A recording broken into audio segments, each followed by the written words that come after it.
Pemirsa, adanya potensi banjir rob yang diperkirakan terjadi pada tanggal 27 hingga 28 Mei 2020 dengan tinggi gelombang di bagian selatan berpeluang 2,5 meter.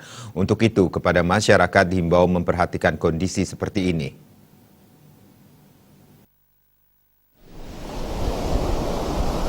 Adanya potensi banjir rob dari tanggal 27 hingga 28 Mei 2020 diharapkan bisa diwaspadai oleh masyarakat.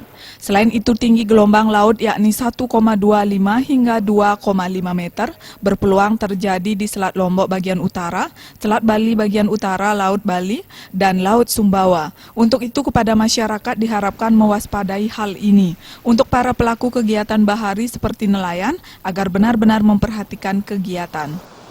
Kalau kita perhatikan sejak beberapa hari lalu muncul tekanan rendah di barat daya Australia. Jadi salah satu dampaknya adalah pelemahan, ya. Jadi pelemahan angin.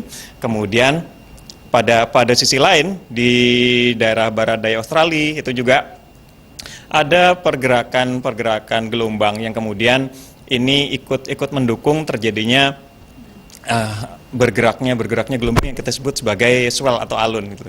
Nah, ini agak merata. Jadi di sepanjang sisi pantai barat dan selatan hingga NTB itu memberi dorongan yang kuat sehingga gelombang itu masuk lebih jauh ke daratan yang kita sebut sebagai rob.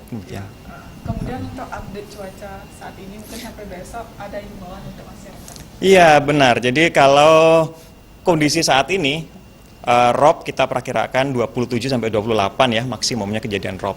Kemudian untuk tinggi gelombang di sebelah selatan masih berpeluang terjadi lebih dari 2,5 meter.